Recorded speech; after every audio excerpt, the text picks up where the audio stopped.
સૌથી અગત્યનો 4 માર્કનો પ્રશ્ન, જનીન અભિવ્યક્તિનું નિયંત્રણ સમજાવો.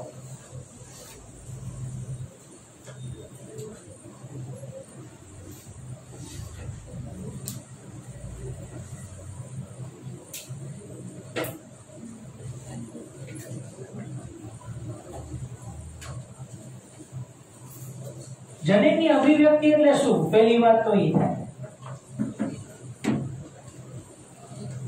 જનીનની અભિવ્યક્તિ એટલે અગાઉ તમને કીધું એમ ડીએનએ માંથી આરએનએ માંથી પ્રોટીન. શોર્ટમાં કહીએ તો જનીનની અભિવ્યક્તિ બરાબર સેન્ટ્રલ ડોગમાં. બહુ શોર્ટકટથી કહી દીધું તમને. કોઈ પણ જનીન પોતાની અભિવ્યક્તિ રજૂ કરતું હોવું જોઈએ એવું આપણે જનીન દ્રવ્યના ગુણધર્મોમાં ભણી ગયા હે ને. જનીન દ્રવ્ય હોવાની શરતમાં ચોથી શરત આપણે ભણ્યા કે મેન્ડેલિયન સિદ્ધાંતો આધારે તે પોતાની અભિવ્યક્તિ કરતું હોવું જોઈએ.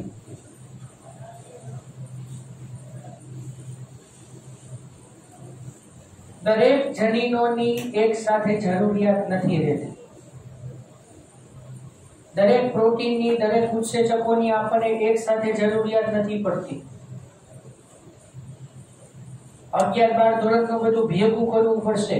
સાથે રહીને સમજજો.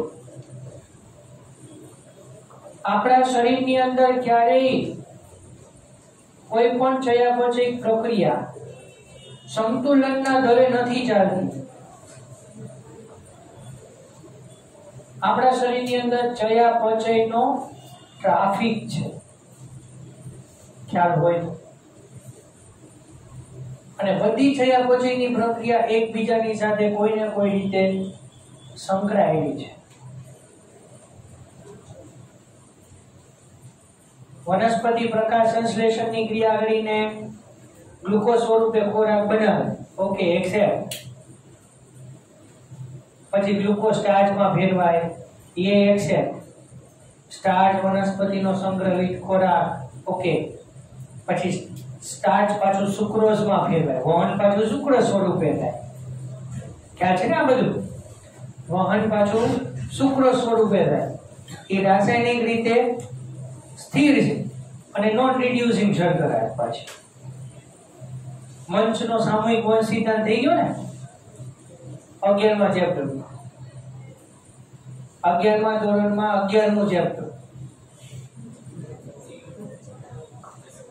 બાકી એનસીઆરટી ચલાવ્યું છે. ઓકે, તો હવે આવશે. દરેક ઘટકો જે છે એ સામૂહિક રીતે વનસ્પતિમાં દરેક ઘટકો સામૂહિક રીતે વહન પામે. એમાં આવશે ચેપ્ટરની એન્ડિંગમાં 11માં ચેપ્ટરની એન્ડિંગમાં આવશે મંચનો સામૂહિક વહન સિદ્ધાંત. વનસ્પતિ ભલે સ્ટાર્ચ સ્વરૂપે ખોરાકનો સંગ્રહ કરે પણ એને પછી સ્ટાર્ચને સુક્રોઝમાં ફેરવવું પડે.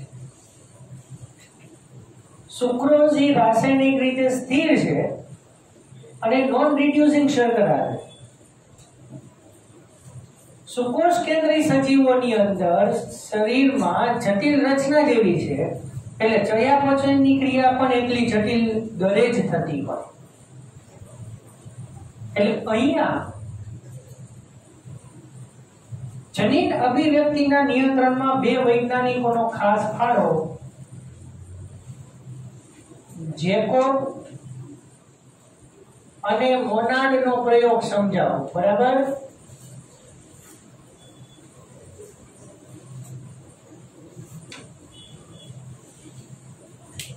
આમ તો સ્ટ્રેટ ફોરવર્ડ ક્વેશ્ચન થઈ ગયો ને કે જનીન અભિવ્યક્તિનું નિયંત્રણ સમજાવો. ની બદલે ટ્વિસ્ટેડ પ્રશ્ન થઈ ગયો જેકોબ અને મોનાર્ડનો પ્રયોગ સમજાવો.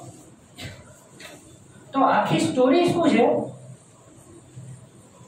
કે દરેક સજીવની અંદર કોઈ પણ સમયે દરેક સજીવમાં કોઈ પણ સમયે બધા જ ઉત્સેચકોની એક સાથે જરૂર પડતી નથી. દાખલા તરીકે તમારી અંદર અત્યારે ગ્રોથ હોર્મોનની જરૂરિયાત છે, પણ જ્યારે પુખ્તતા આવશે ત્યારે પછી ગ્રોથ હોર્મોનની જરૂરિયાત નથી. આ જો બધું તમે ભણી ગયા છો ને એને તમને કનેક્ટ કરીને આપું છું. સમજાય તો ટ્રાય કરજો, ન સમજાય તો કહેજો, હું તમને ક્લિયર કરી દઈશ. રેનિન દૂધના પ્રોટીનનું પાચન કરતો ઉત્સેચક નાના બાળકોમાં જ હોય, તો એ નાનપણમાં, અને એ પાછું કેવું ખબર છે, શરૂઆતના થોડા દિવસોમાં જ રેનિનનો સ્ત્રાવ, પછી નહીં. એટલે રેનિન નાના બાળકોમાં હાજર, ત્યાં પુખ્ત વ્યક્તિમાં ગેરહાજર. તો એની ત્યારે જરૂર. તો જ્યારે રેનિન હતો ત્યારે પેપ્સિનની જરૂરિયાત નહોતી, અને પેપ્સિન છે ત્યારે રેનિનની જરૂરિયાત નથી.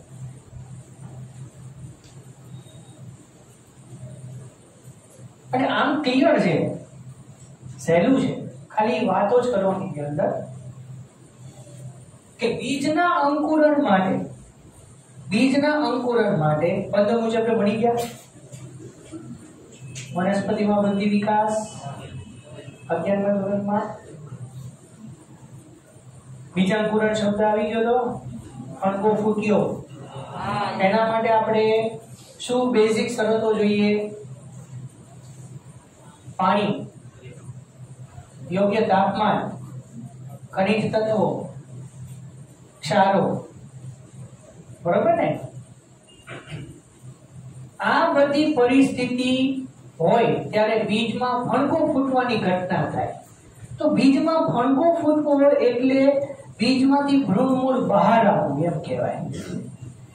તો બીજના બીજાંકુરણ માટે વિચારવા જેવી વસ્તુ છે. માત્ર ને માત્ર ભ્રૂણ મૂળ જ બહાર આવ્યું, ભ્રૂણાગ્ર ન આવ્યું. વિચારો, શરૂઆતમાં કોઈ પણ બીજને આપણે જમીનમાં દાટી દીધા હોય, શરૂઆતમાં એ જમીનની સાથે બરોબર રીતે મજબૂત પકડ બનાવવા માટે થઈને કોઈ પણ વનસ્પતિ સૌથી પહેલા મૂળનો નિર્માણ કરશે, જેથી કરીને પહેલા વનસ્પતિને બરોબર રીતે સ્થાપિત કરી દે જમીન સાથે. હા, પછી એટલે પહેલા અધો ગતિમાં વૃદ્ધિ વિકાસ, અને જમીનમાં બીજનો તમે આરોપણ કર્યા પછી જ્યારે નાનકડી એવી ડાળી જમીનમાંથી બહાર આવે છે ત્યારે આપણને ખબર પડે છે કે બીજ વાવ્યું હતું એમાંથી નાનો રોપો બન્યો. હું આ બે ઘટનાની વચ્ચેની વાત કરી રહ્યો છું કે ભ્રૂણમૂળ બનવું, ભ્રૂણમૂળ લંબાવવું, જમીનમાં બરોબર રીતે સ્થાપિત થવું, અને એ મૂળ જમીનમાં બરોબર રીતે સ્થાપિત થયા પછી એ વનસ્પતિને કહી જાય કે ના, હવે બરોબર રીતે જમીન સાથે પકડ બનાવી દીધી, હવે પ્રકારનું નિર્માણ કરી દે ઉપર. ત્યારે ત્યાંથી નાની એવી ડાળી બહાર આવશે, કુમળું પાંદડું ફૂટી નીકળશે, ત્યારે આપણે એમ કહીએ અહીંયા બીજ વાવ્યું હતું એમાંથી રોપો બન્યો. એટલે હવે આખી વનસ્પતિનું આગળ સર્જન થશે.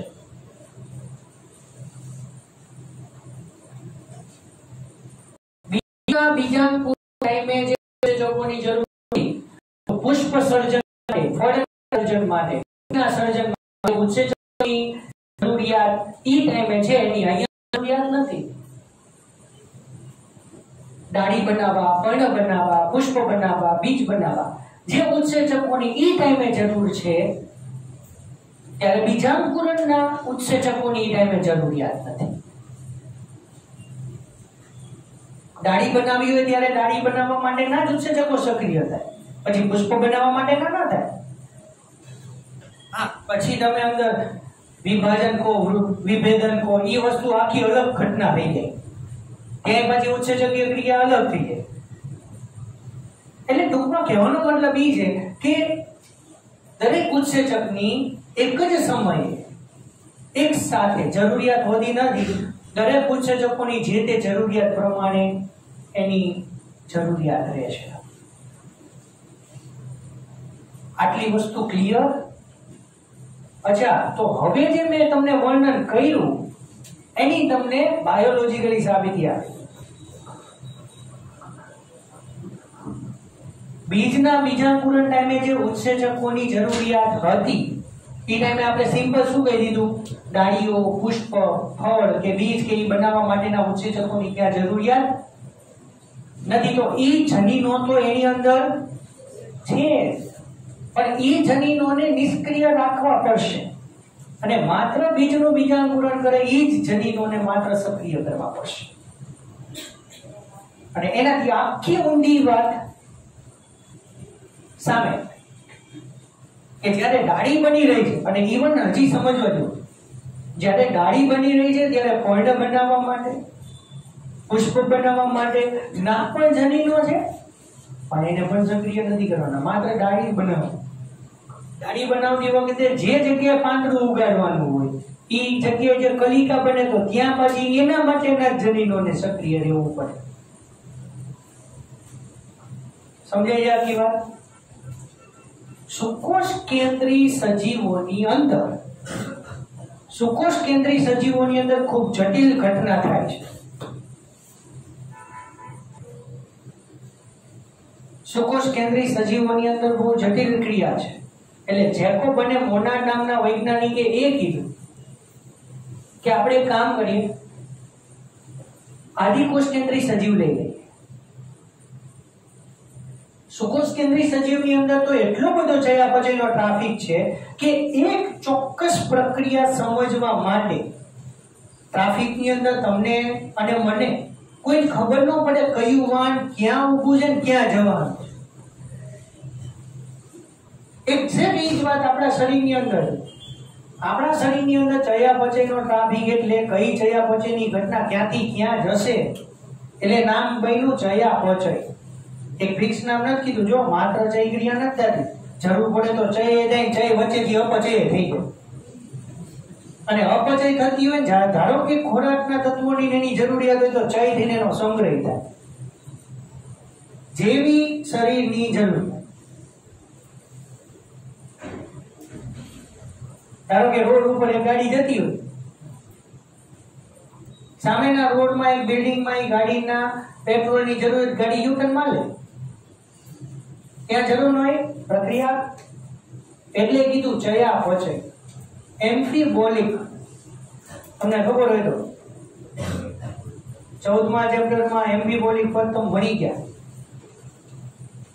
અને ત્યાં એમ કીધું એમ્ફીબોલિક એટલા માટે કીધું ખબર છે, એને ચયાપચય પદ નથી કીધો, એમ્ફીબોલિક કીધો. જરૂર પડે ત્યારે ચય અને જરૂર પડે ત્યારે અપચય. ઇવન બિલીવ નહીં કરો, તમને ઈ વસ્તુનો ખ્યાલ હોય તો આપણે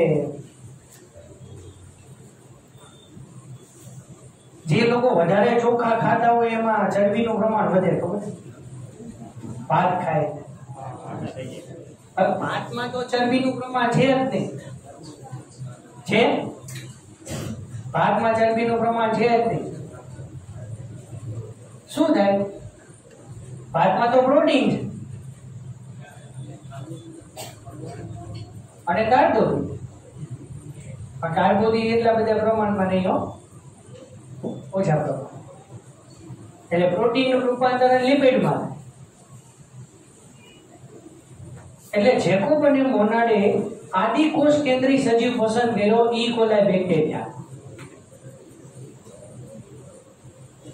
તેઓએ પ્રયોગમાં ઈ કોલાઈ બેક્ટેરિયા પસંદ કર્યા. બરોબર? તેઓએ સંવર્ધન માધ્યમમાં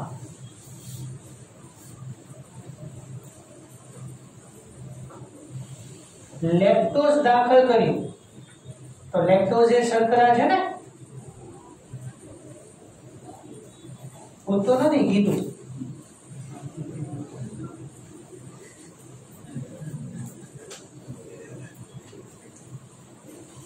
સંવર્ધન માધ્યમની અંદર લેક્ટોઝ શર્કરા દાખલ કરીને એમને અવલોકન કર્યું કે શું થાય. એની આપણે વાત કરીએ તો જેકોબ અને મોનાર્ડે લેક ઓપેરોન ની વાત અહીંયા કરે છે.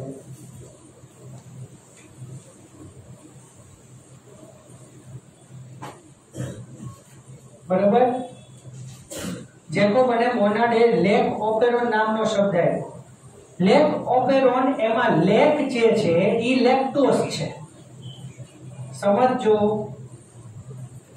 લેક ઓપેરોનમાં લેક એ લેક્ટોઝ છે અને ઓપેરોન જે છે એ ઘણા બધા જનીનો છે.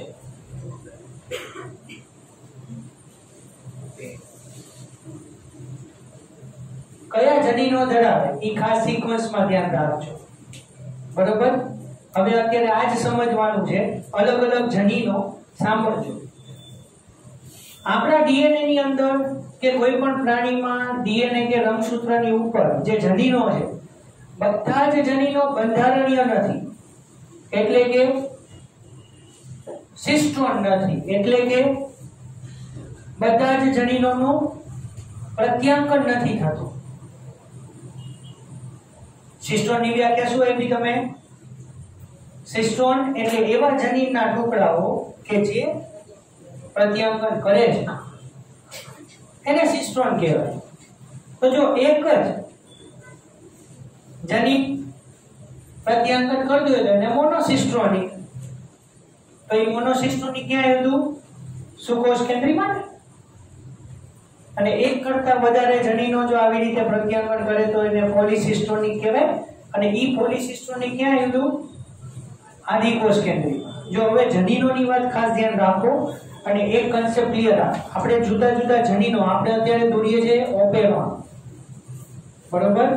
પછી આપણે અંદર લેક્ટોઝ નાખશું અને શું થાય એ સમજીએ।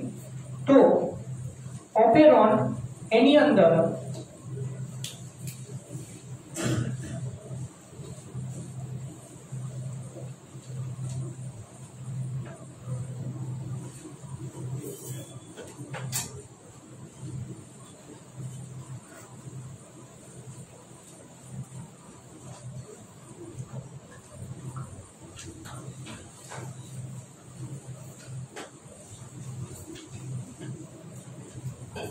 પેલા જનીનના ક્રમ અને એનો નામ યાદ રાખો।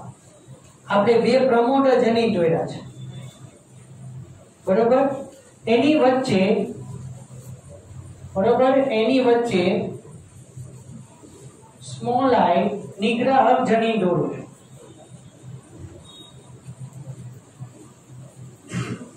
છે ને આવું આકૃતિ। પી ની વચ્ચે આઈ આપ્યું છે, જો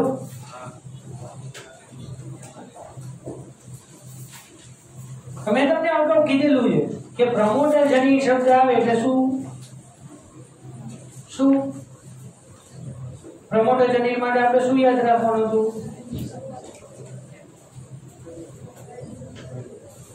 પ્રત્યાંકનની શરૂઆત પ્રમોટરથી થાય નહીં। હજી એક અગત્યની વાત, એ પૂછે છે ક્યાં જોડે? કયો?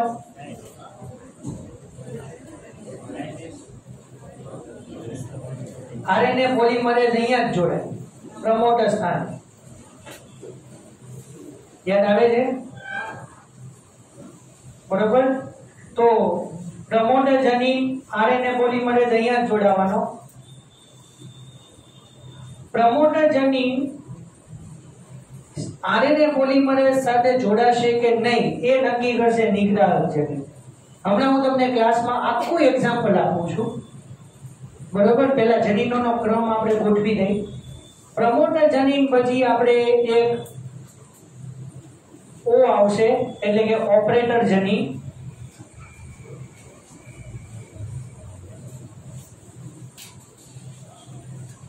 બરાબર? અને પછી ત્રણ જનીનો દોરવાના છે। જનીન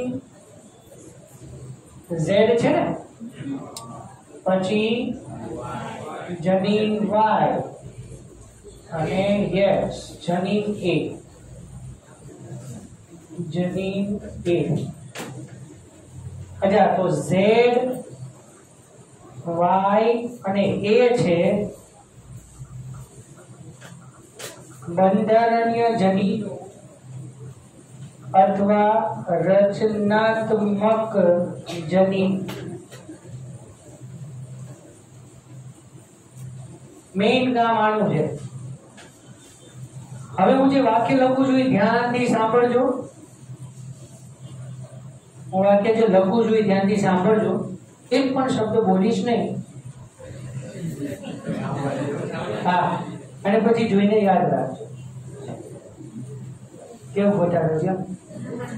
જો બે વાક્ય લખું છું, જુઓ, સમજો।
हजी बाकी हो आटलू नाखी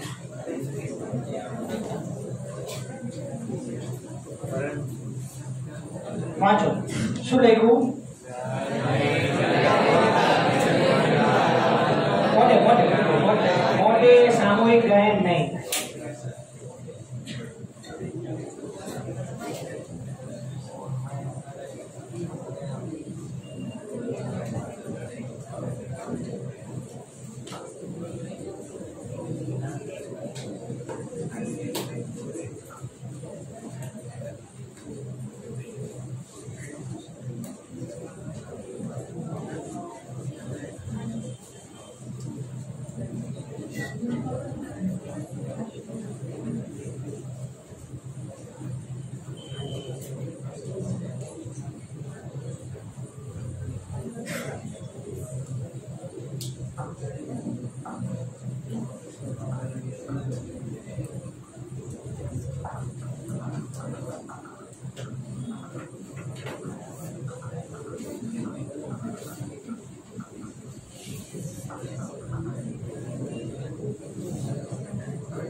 खबर पड़ी थोड़ी बहुत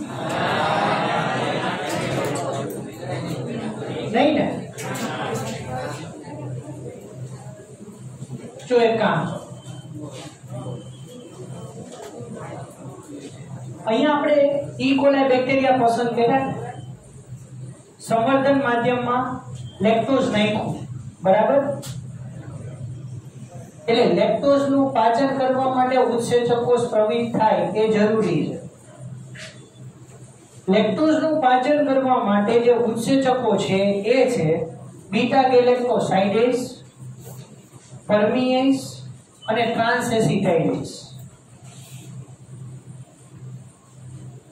क्रमમાં યાદ રાખજો જનીનોમાં આદલા બદલી ન કરતા જનીન Z એનું કન્ફર્મ બીટા ગેલેક્ટોસાઇડેઝ જ બનાવો બીટા ગેલેક્ટોસાઇડેઝ લેક્ટોઝના પાચન માટેનો મુખ્ય ઉત્સેચક ગણાય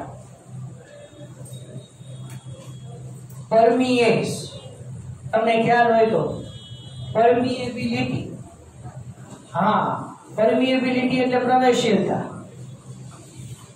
એના ઉપરથી આ પરમિએઝ શબ્દ પરમિએઝ કોષમાં કે કોષરસમાં લેક્ટોઝના પાચનમાં વધારો કરે તેમ કહી છે ખ્યાલ આવે છે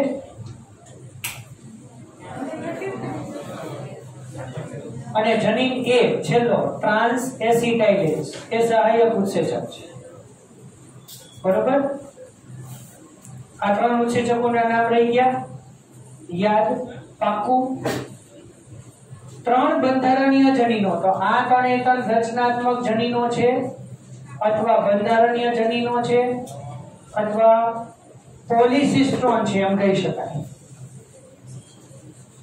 પોલિસિસ્ટ્રોનિક એક કરતા વધારે જનીનો થયા ને, અને એ જ પોલિસિસ્ટ્રોનિક આપણે ક્યાં આવ્યું હતું? આદિકોષ કેન્દ્રીમાં. એટલે ઈ કોલાઈ પણ પોતે આદિકોષ કેન્દ્રી છે, એટલે બધી વાત ત્યાં સાબિત થાય. હવે ધ્યાન રાખજો, જ્યારે લેક્ટોઝ આવે ત્યારે જ આ ઉત્સેચક નીકળવો જોઈએ ને, ટૂંકમાં એ વાત કન્ફર્મ છે. જ્યારે લેક્ટોઝ ન હોય ત્યારે ઉત્સેચક ન નીકળવો જોઈએ ને. હવે સમજો, હું બનું છું ઓપરેટર, બરોબર? આ ત્રણ જનીનો છે બંધારણીય જનીનો, જનીન Z, Y અને A. તો Z નું શું કામ? બીટા ગેલેક્ટોસાઇડેઝ બનાવો, મેઇન ઉત્સેચક. Y પરવીએઝ, એને કોષરસમાં વધારે ને વધારે લેક્ટોઝને દાખલ કરવા પાચન માટે. અને જનીન A ટ્રાન્સએસિટાઇલેઝ. ક્લિયર? ક્લાસનું ઉદાહરણ એટલે આપું છું, યાદ આવે કે સર ઓપરેટર બન્યા હતા. કઈ વાંધો નહીં, 4 માર્ક મળતા તો ગમે બનવા રેડી. તો આ સાંભળો, હવે ધ્યાન રાખો. આ ત્રણ કોણ છે? બંધારણીય જનીનો ને, Z, Y અને A. એનું કંટ્રોલિંગ કરીશ હું, બરોબર? પણ આ જે છે એ ત્રણેય બંધારણીય જનીનો પ્રત્યાંગન ત્યારે કરી શકશે જ્યારે પ્રમોટર સ્થાન એમને મેસેજ આપે ત્યારે. હવે હું નિગ્રાહક જનીન લઉં છું, આ છે નિગ્રાહક જનીન. નિગ્રાહક જનીન મને કંટ્રોલ કરશે.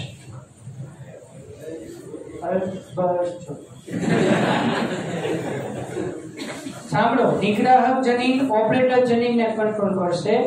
ઓપરેટર જનીન પ્રમોટર જનીનને મેસેજ આપશે, અને પ્રમોટર જનીન બંધારણીય જનીનોને મેસેજ આપશે શું કરવું. ક્લિયર? પાકું? આ કોણ? નિગ્રાહક જનીન, ઓપરેટર, પ્રમોટર અને બંધારણીય જનીન. ક્લિયર? જ્યારે નિગ્રાહક જનીન, સમજો, સાવ ઈઝી થિયરી છે. જ્યારે નિગ્રાહક જનીન નિગ્રાહક પ્રોટીન ઉત્પન્ન કરે, એટલે આ કંઈક એવું પ્રોટીન બનાવે છે કે જે મારી સાથે જોડાય છે. લે સાંભળો, એના કારણે મારી સ્વિચ ઓફ.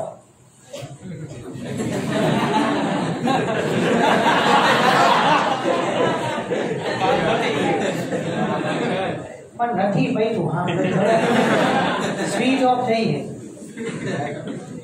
નિગ્રાહક જનીને નિગ્રાહક પ્રોટીન ઉત્પન્ન કર્યું, એ ઓપરેટર જનીન સાથે જોડાઈ ગયું, એટલે ઓપરેટર જનીનની સ્વિચ ઓફ થઈ ગઈ. હવે આ ઓપરેટર જનીનની સ્વિચ ઓફ થઈ ગઈ એટલે હું હવે પ્રમોટર સ્થાનની પાસે આરએનએ પોલિમરેઝને જોડાવા નહીં દઉં.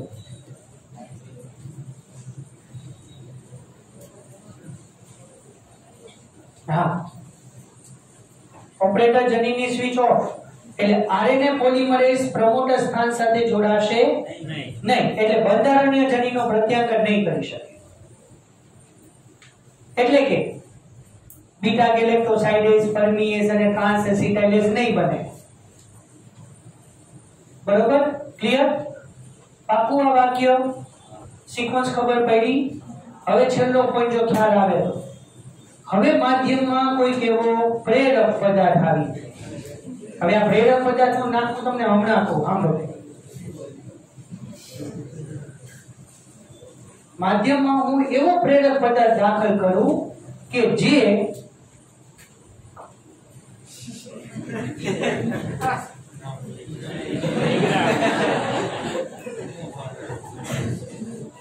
પડી ખબર? માધ્યમની અંદર હું એવો એક પ્રેરક પદાર્થ દાખલ કરું કે જે મધ્યસ્થી તરીકે વર્તે નિગ્રાહક જનીન દ્વારા ઉત્પન્ન થતું નિગ્રાહક પ્રોટીન જ્યારે પ્રેરક પદાર્થ સાથે જોડાઈ જાય ત્યારે જૂની વાત શું હતી? હા, સ્વિચ ચાલુ થઈ જશે. એટલે પ્રેરક પદાર્થ જ્યારે માધ્યમની અંદર આવ્યો ત્યારે નિગ્રાહક જનીને જે નિગ્રાહક પ્રોટીન બનાવ્યું એ પ્રેરક પદાર્થ સાથે જોડાઈ ગયું એટલે ઓપરેટર જનીનની સ્વિચ ઓન રહી. ઓપરેટર જનીને પ્રમોટર સ્થાન પાસે આરએનએ પોલિમરેઝ જોડાવાની પરવાનગી આપી જેથી કરીને ત્રણેય બંધારણીય જનીનોએ પ્રત્યાંકન કર્યું. અચ્છા, એક મિનિટ. બંધારણીય જનીનોનું કંટ્રોલ પ્રમોટર, રાઈટ? પ્રમોટરનું કંટ્રોલ ઓપરેટર. એટલે તમે બંધારણીય જનીનો પ્રત્યાંકન ક્યારે કરશે? આરએનએ પોલિમરેઝ પ્રમોટર સ્થાન સાથે જોડાશે ત્યારે, અને આરએનએ પોલિમરેઝ પ્રમોટર સ્થાન સાથે જ્યારે જોડાશે ત્યારે હું ઓપરેટર જનીન સંદેશો આપશે ત્યારે. ઓપરેટર જનીન ક્યારે સંદેશો આપશે? નિગ્રાહક જનીન સ્વિચ ઓન કે ઓફ રાખે ત્યારે. ટૂંકમાં આખી વાતની સમરી કેવી થાય ખબર છે? એવું કહી શકાય પ્રેરક પદાર્થ હોય તો જ ઉત્સેચક બન્યો. હવે ધારો કે આ પ્રેરક પદાર્થ પતી ગયો,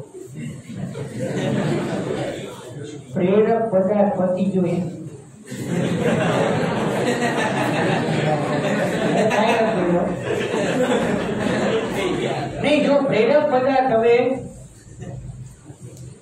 પૂરું થઈ ગયું એનું. અચ્છા, તો પાછું કઈ ખબર? અચ્છા, તો વસ્તુ ઈ છે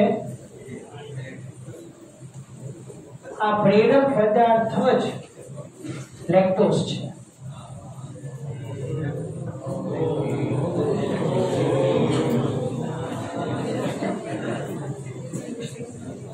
કઈ ખબર પડે તો કનેક્ટ કરો. આ પ્રેરક પદાર્થ જ પોતે લેક્ટોઝ છે. લેક્ટોઝની ગેરહાજરી છે ત્યારે લેક્ટોઝના પાચન માટે ઉત્સેચકોનો સ્ત્રાવ નથી કરવા દેવાનો ને. શાંતિથી સમજો. જો આખો કન્સેપ્ટ આખો ક્લિયર થઈ ગયો હોય ને તો ડેફિનેટલી જનીન અભિવ્યક્તિનો નિયંત્રણ ટોપિક પૂરો. કઈ નો ખબર પડી. પ્રેરક પદાર્થ પોતે જ લેક્ટોઝ છે. વિચારો, જ્યારે લેક્ટોઝ હશે ત્યારે જ બંધારણીય જનીનો પ્રત્યાંકન કરવાના છે, અને ઈ બંધારણીય જનીનો જ્યારે પ્રત્યાંકન કરીને ચોક્કસ પ્રકારના ઉત્સેચકો બનાવી નાખશે એટલે ધીમે ધીમે લેક્ટોઝનું પાચન થઈ જશે. પણ સાંભળજો, લેક્ટોઝ જે છે એ પ્રેરક પદાર્થ છે. લેક્ટોઝના પાચનથી બને છે ગ્લુકોઝ અને ગેલેક્ટોઝ. તો એની નિપજો છે, એ પોતે પ્રેરક પદાર્થ નથી. કારણ કે બીટા ગેલેક્ટોસાઇડેઝ લેક્ટોઝના પાચન માટેનો ઉત્સેચક છે. ગ્લુકોઝ ને ગેલેક્ટોઝ તો પોતે જ સરળ શર્કરા છે, પછી એના પાચનની કઈ જરૂર નથી પડવાની. કઈ પડી ખબર થોડી આપણે ફટાફટ કઈ બોલ્યા વગર રિવિઝન કરી દઈ.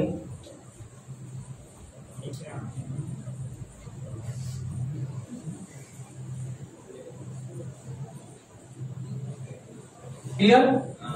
અને જ્યારે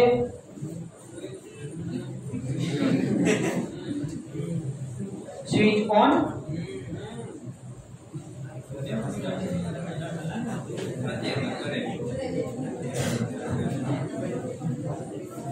એટલે આપણે 11મા ધોરણમાં એના કરતા નાના ધોરણોની અંદર આપણે એવું કહેતા. હવે તમને એની બીજી સાથે તમને સંભળાવીને વાત કરું ને, આપણે એમ કહેતા કે મુખમાં લાળ રસની મદદથી સ્ટાર્ચનું પાચન થાય. તો સ્ટાર્ચની હાજરીમાં સ્ટાર્ચના પાચન માટેનું જે ઓપેરોન છે સક્રિય રહેવાનું. એના ઓપરેટરની સ્વિચ ઓન રહેશે. માત્ર એની જ આ લિપિડ કે ન્યુક્લિક એસિડ કે પ્રોટીન કે એના પાચન માટેના પણ એની પાસે ઓપેરોન હશે પણ એના ઓપેરોનની બધાની સ્વિચ ઓફ રહેવાની છે. ત્યારે આપણે કહી શકીએ કે મુખમાં માત્ર લાળ રસની મદદથી સ્ટાર્ચનું પાચન થાય. એટલે આપણે શું કીધું, બધા જ ઉત્સેચકોની એક જ સમયે એક સાથે જરૂરિયાત નથી. દરેક પ્રકારના ચોક્કસ ઉત્સેચકોની જરૂરિયાત શરીરમાં જુદા જુદા સમયે પડે છે. ત્યારે અમુક જનીનો જ્યારે સ્ત્રવિત થતા હોય ત્યારે બીજા જનીનો એની ઉપર નિયંત્રણ રાખતા હોવા જોઈએ. અમુક જનીનો જ્યારે કામ કરતા હોય ત્યારે બીજા જનીનો નિષ્ક્રિય રહેવા જોઈએ, કાં તો ધીમા પડવા જોઈએ, બરોબર, કાં તો પોતાનું કાર્ય અટકાવી દેતા હોવા જોઈએ. આ બધાને જનીન અભિવ્યક્તિનું નિયંત્રણ કહેવાય. અને આ જે આખો છે, આ જે આખું છે એ માત્ર લેક ઓપેરોનની વાત છે કે જેમાં ઘણા બધા જનીનોનો સમાવેશ થયો. પ્રમોટર જનીન, નિગ્રાહક જનીન, ઓપરેટર જનીન અને 3 બંધારણીય જનીન. અને 3 બંધારણીય જનીનો છે એટલે 3 સિસ્ટ્રોન છે એટલે પોલિસિસ્ટોની એટલે આદિકોષ કેન્દ્રી એટલે ઇકોલે બેક્ટેરિયા. એટલે આપણે એમઆરએનએ ના નિર્માણ વખતે પ્રત્યાંગનમાં જે વાત સ્વીકારી લીધી એની સાબિતી અત્યારે તમને આપું છું કે પોલિસિસ્ટોનિક દેખાય છે આપણને આદિકોષ કેન્દ્રીમાં.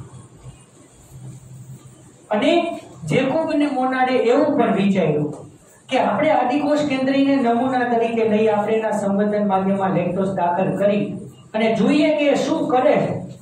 અને જેવું લેક્ટોઝ પતી ગયું એટલે ઓપરેટરની સ્વિચ ઓફ. અને જેકોબ અને મોનાડે એ વસ્તુનું નિર્દેશન કર્યું કે જે ઘટના આદિકોષ કેન્દ્રીમાં થઈ રહી છે એ જ ઘટના સુકોષ કેન્દ્રીમાં પણ થતી હશે. કારણ કે દરેક સુકોષ કેન્દ્રી સજીવોનું નિર્માણ આદિકોષ કેન્દ્રીમાંથી થયું. We all are originated from the prokaryotic cells. એટલે જો આદિકોષ કેન્દ્રી એ દર્શાવતું હોય તો સુકોષ કેન્દ્રીની અંદર પણ એ જ ઘટના થતી હોય. પણ આપણામાં પ્રોબ્લેમ ક્યાં છે? ચયાપચયનો જબરદસ્ત ટ્રાફિક છે. એટલે માત્ર એક ચયાપચયની ક્રિયા આપણે અવલોકન કરવી હોય તો એ અવલોકન નથી કરી શકાતી. ધારો કે તમે ગ્રોથ હોર્મોન જે છે તમે વિચારો, ગ્રોથ હોર્મોન પિટ્યુટરી ગ્રંથિમાંથી નીકળો, લોહીમાં ભળ્યો, જઈને કોષની વૃદ્ધિ વિકાસ માટે જરૂરી ઉત્સેચકો અને પ્રોટીન એવું બધું બનાવ્યું. સાંભળજો, ધારો કે હાથ કે એનો વૃદ્ધિ વિકાસ થઈ ગયા છે, પગના વૃદ્ધિ વિકાસ અટકી ગયા, મગજના વૃદ્ધિ વિકાસ ધીમા પડી ગયા.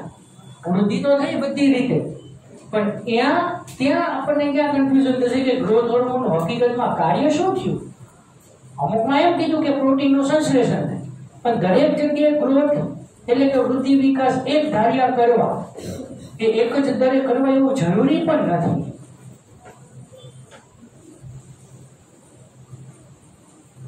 આપણને ક્યાંય વાગ્યું હોય અથવા તો આપણને કોઈ ભાગે ફ્રેક્ચર થઈ ગયું હોય, ઈજા થઈ હોય, એ ભાગે વૃદ્ધિનો દર સામાન્ય રીતે વૃદ્ધિ દર કરતા ત્યાં ઝડપી થાય. તમે જાણ માટે એને વૃદ્ધિ જ કહેવાય. પણ બીજી જગ્યાએ વૃદ્ધિના સાપેક્ષે અહીંયા દર વધારે થશે કારણ કે અહીંયા વધારે ઈજા થઈ ગયેલી છે. અને એના જ કારણે તમે માર્ક કરજો, આપણને ક્યાંય પણ વાગ્યું હોય તો એની આજુબાજુમાં તાપમાન વધી જશે, એ ભાગ ગરમ થઈ જશે. અવલોકન કરજો, ત્યાં રુધિરનો પ્રવાહ વધે છે, રિપેરિંગ કામ વધે છે, શ્વસનનો દર ત્યાં ઝડપી થાય છે. બરોબર? તો જેકોબ અને મોનાડે આખી આ વાત કરેલી છે. બરાબર? લખી લો શાંતિથી. કાલે આપણે આ ટોપિકનું ફરીથી રિવિઝન કરશું. બરાબર?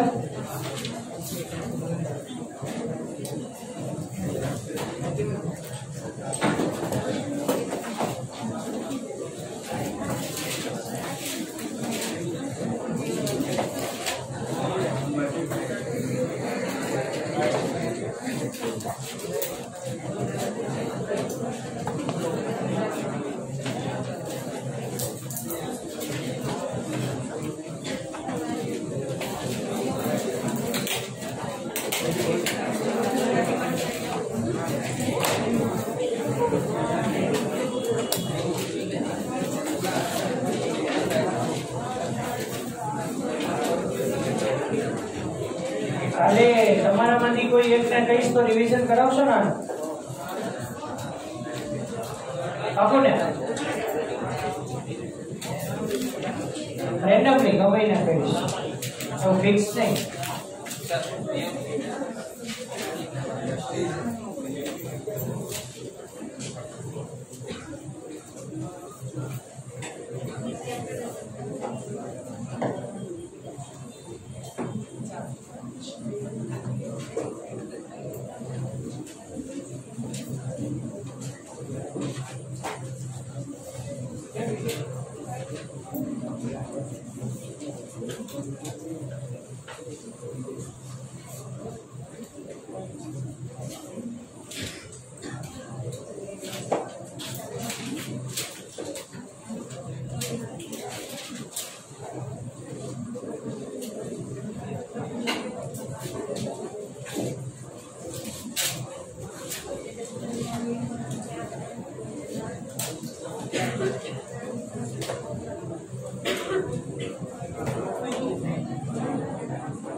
કોષમાં એની તાણ ઊભી કરશે, જેથી કરીને આપણે લેક્ટોઝ લેવાનું સ્ટાર્ટ કરીશું.